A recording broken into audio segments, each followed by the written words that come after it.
The gradual decline of Gen Z's social skills.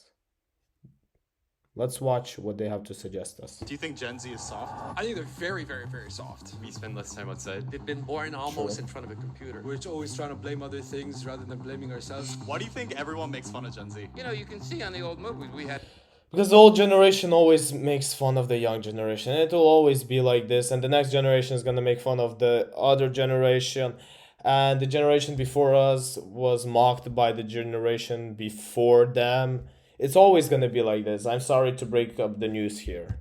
Had manners and everything. TikTok is a daredevil. Our That's brains true. are dying. So today I'm out here and the question I'm asking is, are Gen Z social skills declining? I teach school and I see the declining. No respect for adults. Wouldn't you say that's like most middle schoolers though? Yeah, this is exactly what I wanted to ask. It's like a lot of it. But still, I think way less than before. Also, way less, way more, sorry, way more than before. Yeah, my brain is a bit outside on this.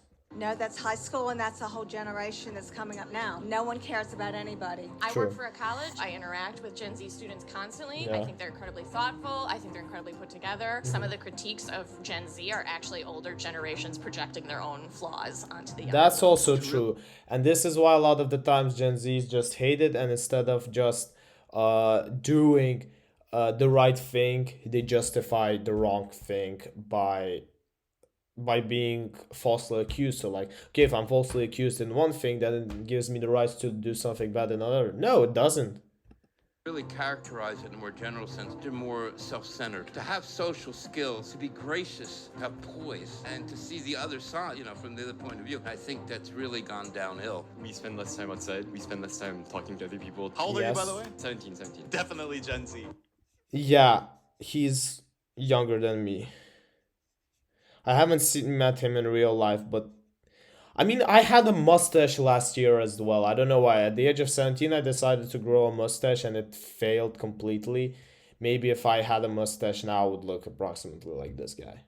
How do you define social skills and why is it important? To talk to people, to maintain conversations. Absolutely true. It's such a problem right now to often just interact with people your age. I mean, god damn it. I struggle with it on daily basis, and it's a problem for the whole generation. Here I absolutely agree with him.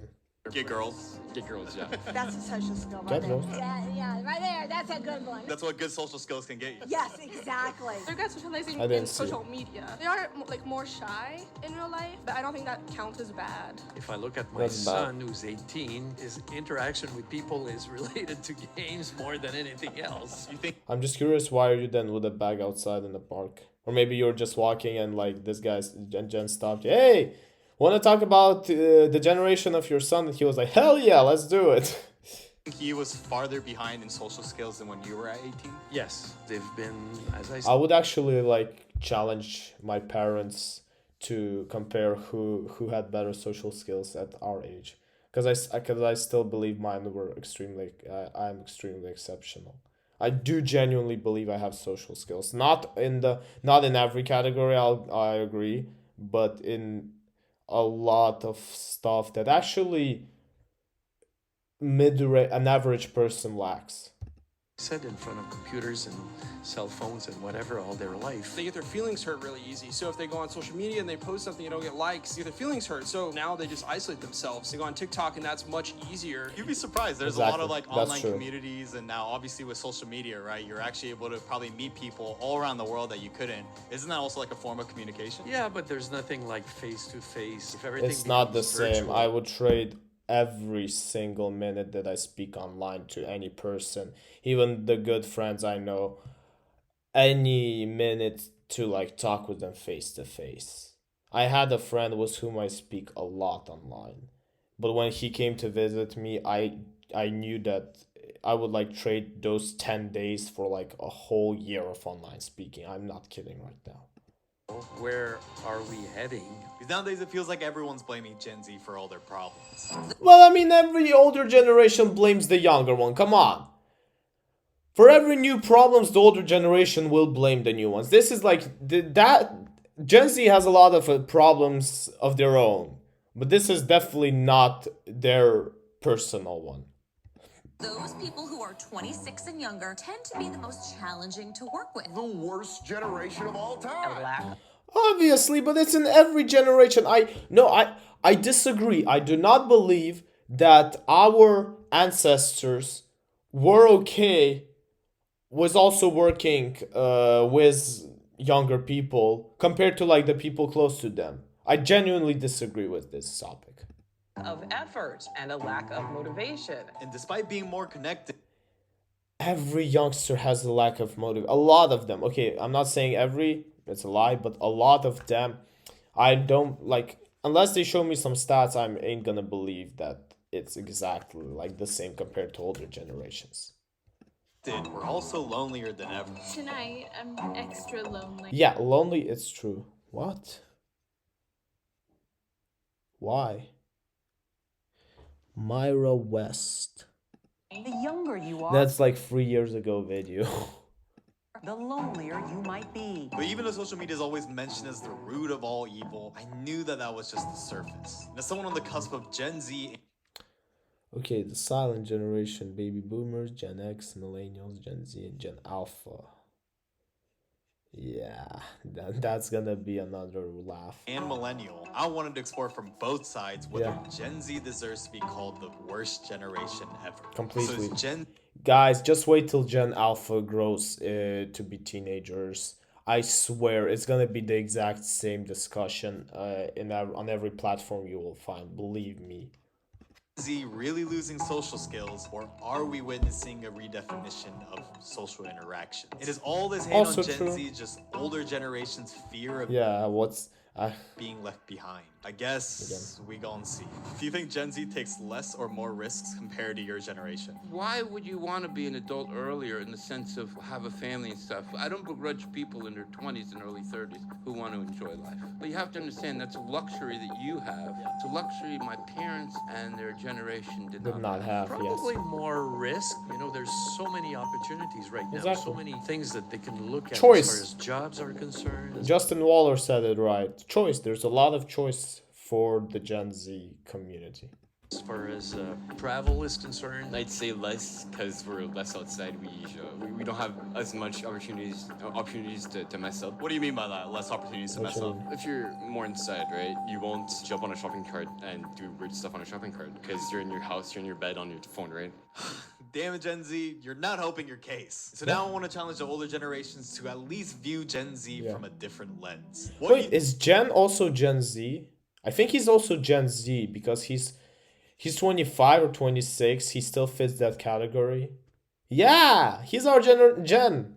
That's why he's so interested in defending Gen Z. Okay, I gotcha. Unique challenges do you think Gen Z faces that your generation did not? I think life as a young person is more.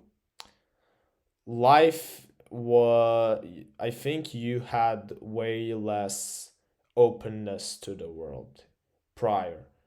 Like you had probably more value in some stuff that included other people, perhaps. Now a lot of people actually value their own private time more than probably the former generations. More difficult. The pressures on life, and even with all the technology around you, it has not made your actual life easier. they've been born almost. Oh yeah, that's also true. That's also true. Nowadays it's gonna be super tough to just be an average person. And you all know who said this quote. I'm not gonna repeat the name. In front of a computer. They're not used to physical work. That's a big issue. Actually, no, I'm gonna say Andrew Tate. It's freaking Andrew Tate's quote.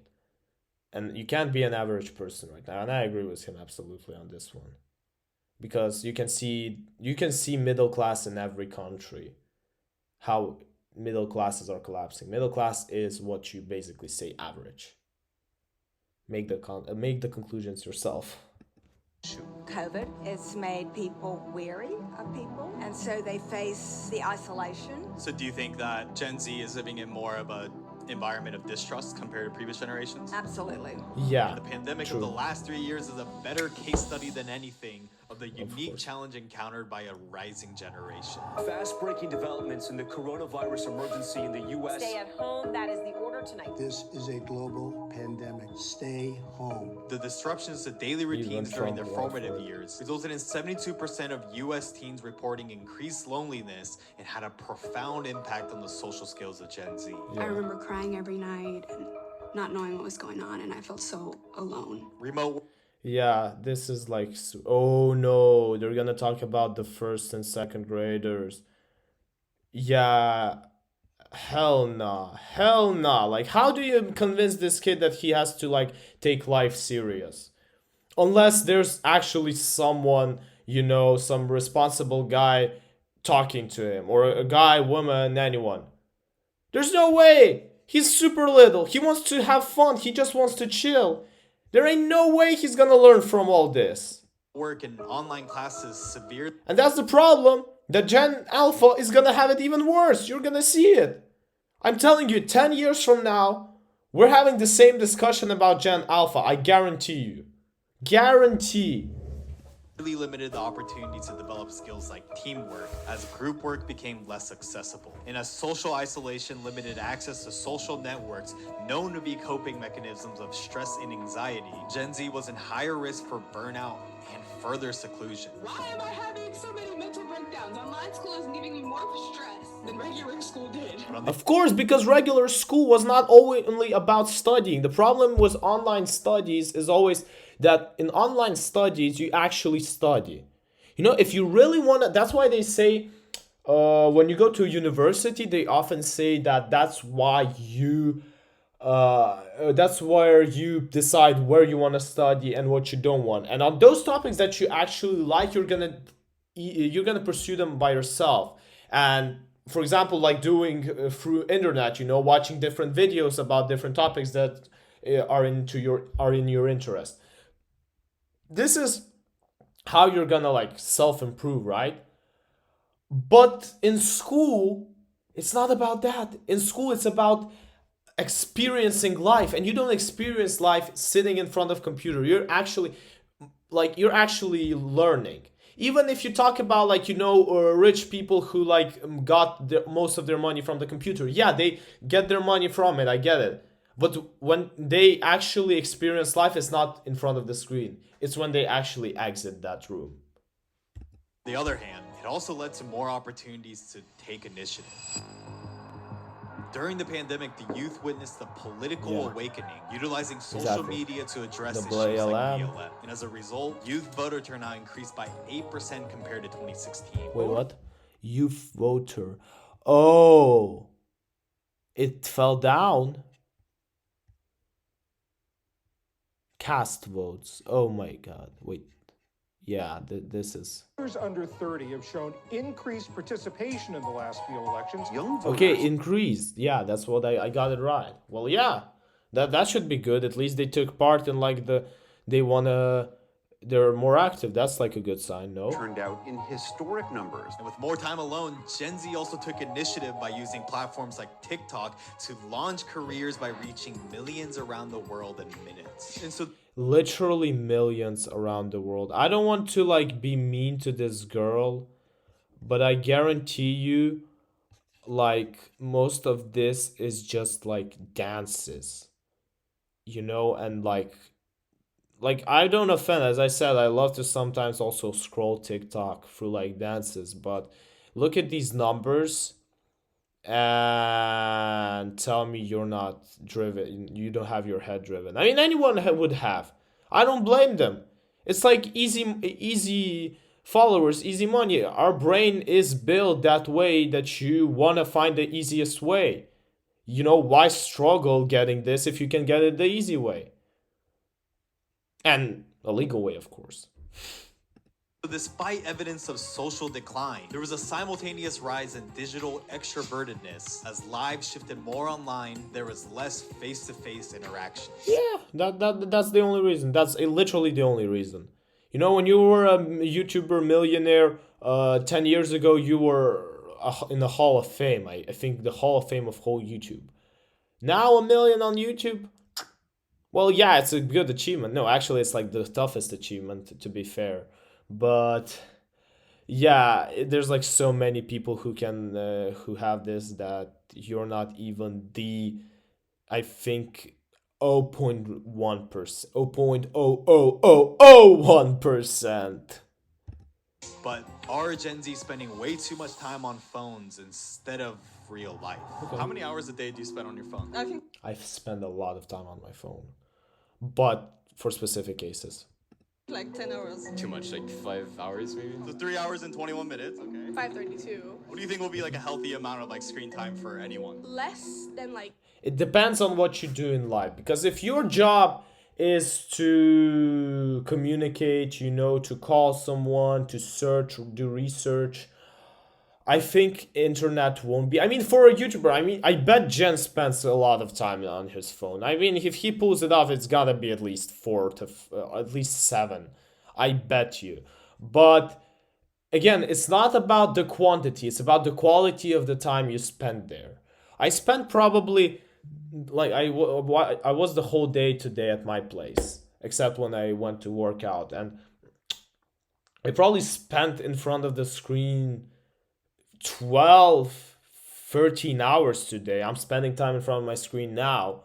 But again, it depends what I was doing. And I believe I was actually like profiting from the time spent on the screen today. Tomorrow I'll do less because I'm gonna have to go to some places. But today I just had to, and I believe it's again, it's about the quality. What you do 13 hours. Because if you just scroll TikTok, yeah, that's bullshit. 7. 8 hours is like a full-time job. As long as you're not like obsessed with it, I think you can get my point. you'll be fine. Okay. Could you go a week without your phone? Yes. I can, but I really need to like be prepared. Like the thing is, it's not like I can go easily. I can go easily without my phone without a week. The question is, will like a lot of the stuff, because like, you know, life depends on the phone. Twitch, YouTube, you can't do it without your phone. You have to like keep track on it. So if I can just like take a time out, yeah, I think easily. I definitely could. And so whether it's good or bad, the prevailing trend is towards an increasingly digital world. I have so many books I haven't read, so I have so many stuff to write down. Yeah, it wouldn't be the big problem. And for those seeking what's next in their journey of fulfillment instead of what's next on TikTok, thanks to our sponsor Skillshare, no goal is too small when they take you step by step. When I started this channel 3 years ago, I had absolutely no clue. Focuses on taking the business merch drop. So just get a 1 month free. And so with that, have these challenges molded resiliency, or has it nurtured a sense of being sheltered? Do you think Gen Z is soft compared to previous generations? Yes. Yes. And social media and internet had their say in it. I'll be diplomatic. I'll say perhaps. I think they're very, very, very soft. I just feel like because of social media, there's so much more easier things to get your dopamine rush rather than like working towards getting your own dopamine rush. Why do you think? Plus, I believe that, you know what's also with internet, there's so many people out like who started talking shit on anyone else. So when they get shit talked, they get so many shit talked on themselves that no previous generation has had. And who knows, maybe the previous one also survived that much, you know, critics and stuff like, and hate speech going on them. But never talk about if. We have a fact. This generation's soft. Everyone makes fun of Gen Z. Do we make fun of them, or are we disgusted with them? Our humor is kind of like weird. True. Cringe, kind of. Well, I wouldn't say cringe, but it is weird. I feel like it's easy also to like to point the finger at someone else and say, "Oh, you're weird" and everything. I think we do. No, humor. What definitely has declined is humor. I mean, some of the brilliant artists and comedians of the past, they would be super. I can't say embarrassed by today's, but they wouldn't just get how we struggled so much to make people laugh, to actually try to think about like jokes. A lot of humor now has no intellectual sense in it. I believe that's why it has declined so much. Because I think it's an ego thing. I think we want to leave a legacy. We want to say, oh, I was part of that created the cars. Or I was that created AI. They say the hardest things is to recognize somebody who's doing better than you. Maybe they're resentful that they're True. getting older. I think get people him. just genuinely like to pretend that they were smarter and more thoughtful and more well-rounded when they were a younger person. You know, you can see on the old movies, we had manners and everything. We're in a very polarized, forget about politics, culturally. We like care a lot more about more stuff like racism and sexism, and boomers are. I am not sure that's the case. I think you only care about this stuff because the stuff that actually had to be cared in first need, you know, food, roof under your house, and a lot of that stuff was taken care by the previous generations. It is the reality because what she just said, like, I have nothing against fighting against racism or fight against sexism. I believe it's something that you should do, but when you have no food or no roof or no warm, like, why would you even care? You're gonna first try to survive. So because they have this survival thing, they can now start doing this. Are not like open to a lot of those conversations. There's a lot of things in the past that haven't been discussed enough. For example, the topic of mental health probably wasn't as talked as much in previous generation, but you guys actually handled that. True, because again, nobody cared. You had to survive at first. A lot of things were about survival at the first part. And now when everyone's like fed and calm, now we can start talking about mental health. I think in a better way, or at least, or it's more out in the open. Before there was so many taboos that like caused insecurities and fears in people, and that's important to talk about. The only reason why it was taboo again is because it was something new, something exceptional. I guarantee if I say something exceptional right now, which is uncommon, people will also label it in a weird way and call you insane. Not because the topic that you're talking about is really insane. It's because it's not a popular thing amongst all people. 13% of US teens experiencing major depressive episodes, and unaliving being the second leading cause of death among teens. There is a clear mental health crisis. We see rates of depression and anxiety and suicide going up among young people. Depression has almost become... Gen Z is lonely. Hear how it shows under anesthesia. Damn. This is actually cool. I should watch this once. Or I know it's like a month ago, but yeah, this sounds good. Normalized. But compared to older generations, I'm not sure that Twitch will allow it, honestly, because if you see he's like in a doctor's suit and stuff like this. Gen Z is a lot more proactive. As reported, 37% of Gen Z has sought help from mental health professionals and contributed 42% of all spending on mental health treatment. I mean, if they talk more, obviously they're gonna spend more money on it. That this is not a shocking fact. Last year, Sydney started a mental health support group for students at her school. I've done a little bit of EMDR, and it's been amazing. And in line with the preference towards digital options, Good for you. Gen Z has a 50% higher usage of online therapy apps and even AI. In 2020... Damn. Yeah, that's actually desperation. Imagine being so desperate, you go talk to a robot about your problems. I hope God will never let me know this. Yeah. 20, the first fully therapeutic AI chatbot. I always mess up look like without the distortions. Wobot was created to provide accessible care to individuals at any time. Exactly. Even here, internet is taking control over everything. Wobot, the friendly little bot who's ready to listen 24/7. But this exact accessibility also highlighted the concern. So, Doc, do you think this is a good idea? It certainly can help people who are already in therapy. It's certainly not meant to replace it. The free nature of the service led users to become overly dependent on its because people are gonna get dependent. Advice, resulting in self-diagnosis and even the application of its strategies to relatives with more severe disorders. So with all that said, it is just... Moreover, it's gonna be easier to control people through internet.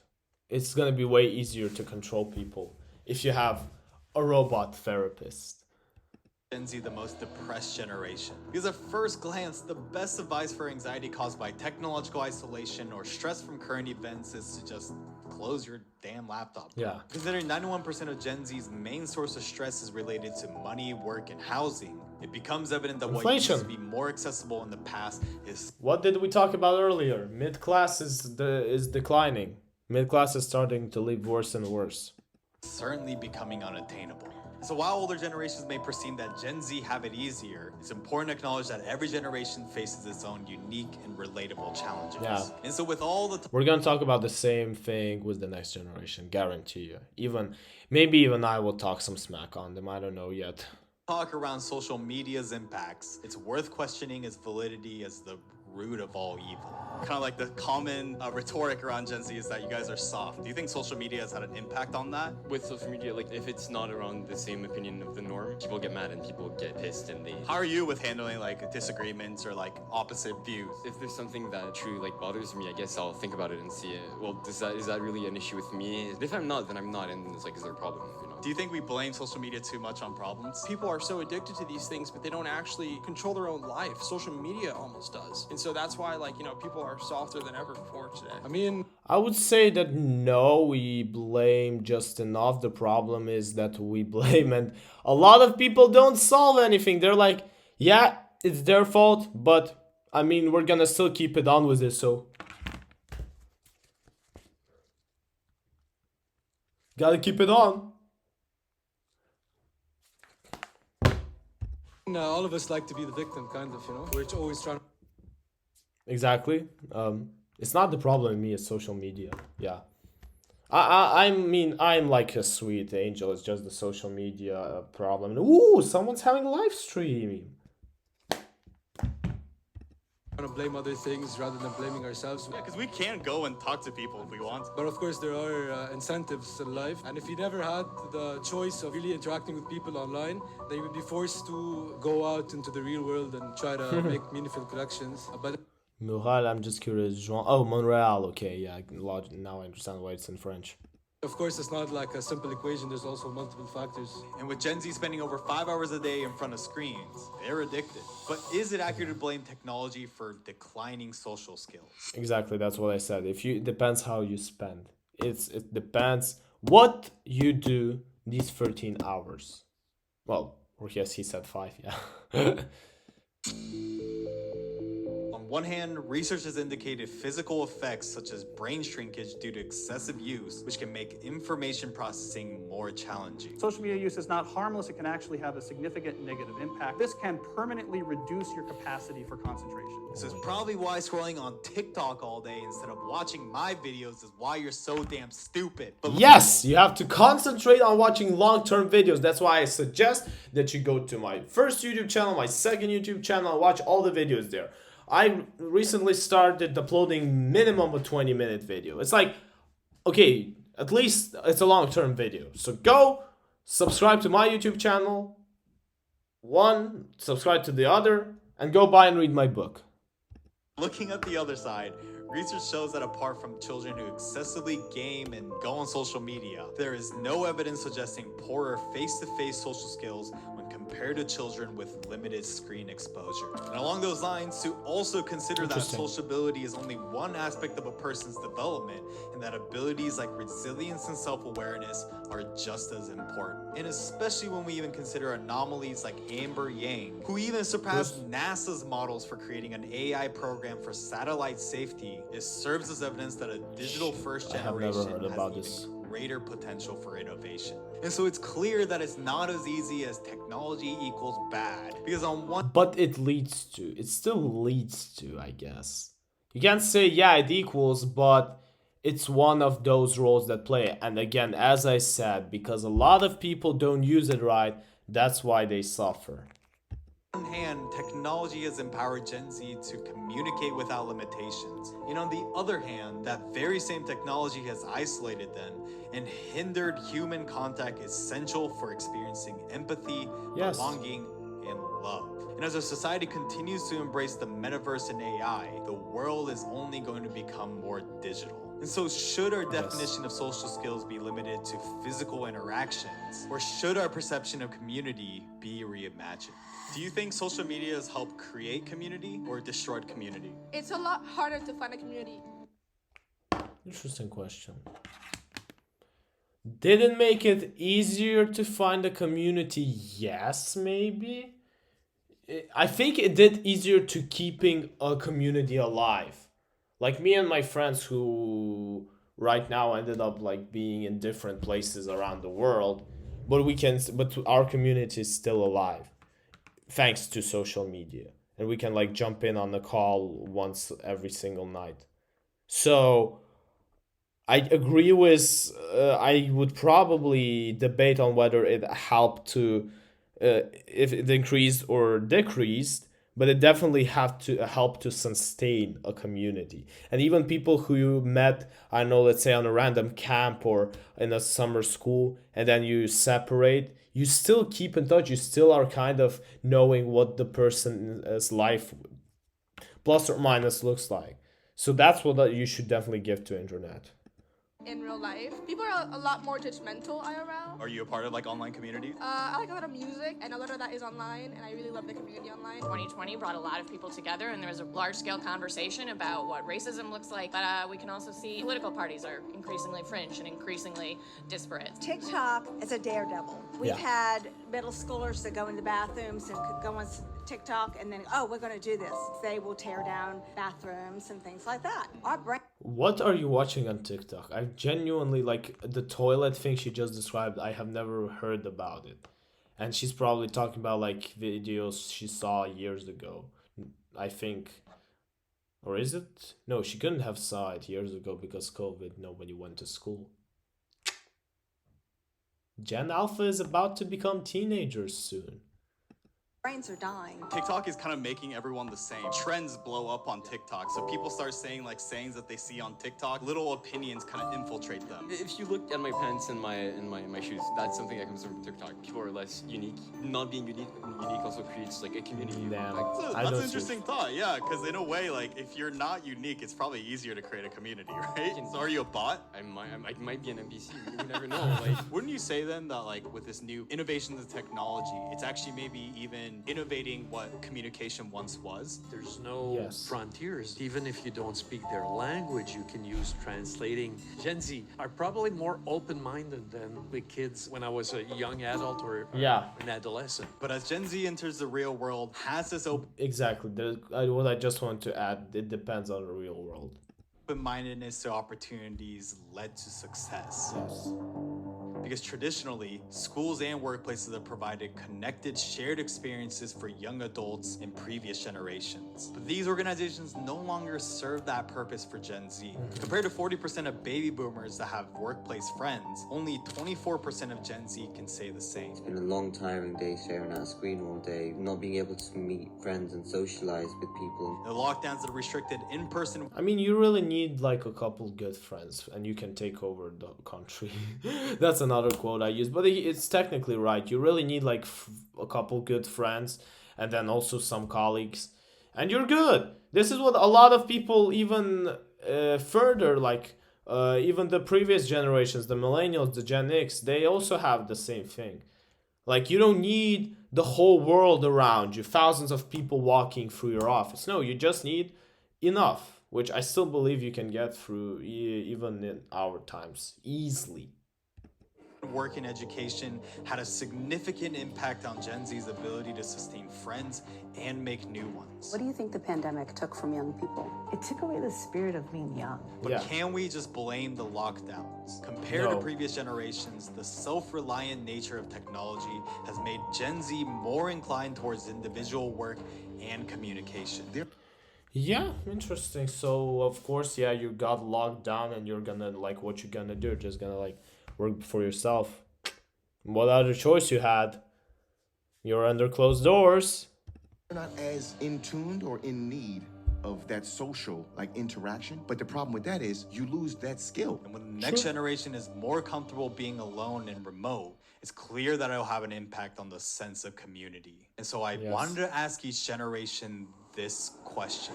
How many friends do you have? True friends? Probably 5. Depending on your definition of friends, it might vary between 1 and 50. Around like a dozen. Close friends, I have like 10. A lot.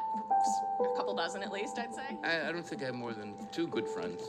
Real friends. What would you consider a true friend? True friend is going to be somebody that's going to give you the things you want. True friend is gonna take a bullet for you, in my opinion. I am willing to take a bullet for like enough people who like I genuinely would.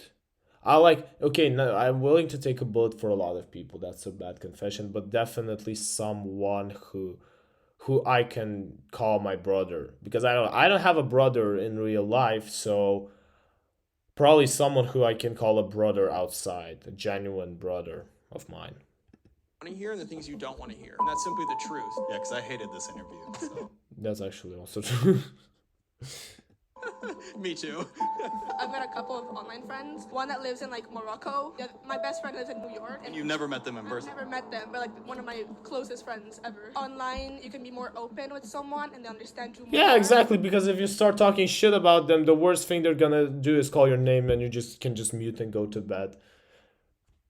And I guess that's what makes it... Because people are always afraid talking face to face. It's like why a lot of people right now who they find a girl who is attractive, and the first thing they try to communicate with her is by texting her on social media and not coming to her in person and saying, yo, yeah, hi, you think you're cute, want to go out, stuff like this.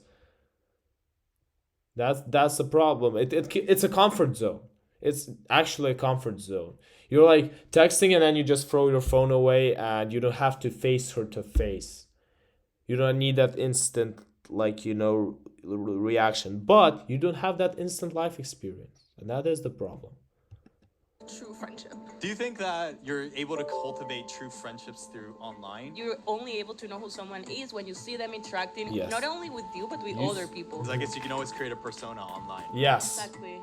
So whether good or bad, what a community looks like and means has evolved. Today, 51% of Gen Z is friends with someone they only know online and have never met in person. And with popular... Yeah, I don't understand. How the Jesus can you call this person a friend? Like, how can you call a friend if you haven't been through literally, the worst experience together? Because when you're online, you're not in a bad experience. You're, experiencing good. You decided that I'm going to go online. Real life experience. Only real life experience can be bad. There's literally no one who you can find on this planet who's going to come in and say, yeah, I had the worst experience in my life and it was online. No.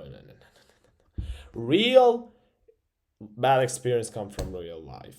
And that's where you actually find your friends.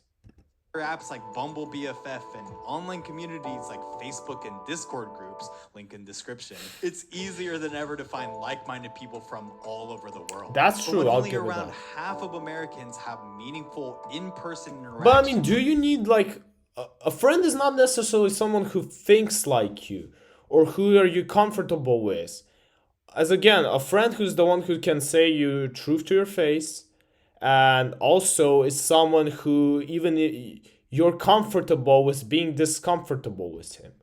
I think this is actually a true meaning of a real friend. And look at the people who you have in your life and actually think, can they be comfortable in discomfortable situations with you because they are with you? On a daily basis, what direction are we headed towards due to this social media driven era? And as it always has been, it's time we let the older generations fulfill their collective duty to impart their wisdom. What advice would you give to someone who is struggling with social skills? Time is your friend. Get older and older, you're a little more confident, a little more assertive. Just it's a function of age and time, if nothing else. Digest information and stories that are not stuff you're familiar with, engaging with other communities, Yeah, and thinking critically I about other absolutely communities, and just how other people in the world exist. Eat some mushroom.